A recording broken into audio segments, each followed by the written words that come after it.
Провел, значит, кабеля. Сейчас все подключаем.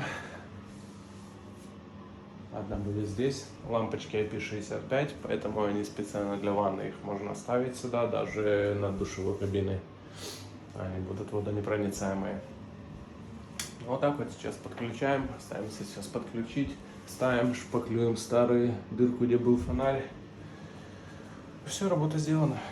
Ремонт и под ключ в Англии, ссылка в описании, профиль.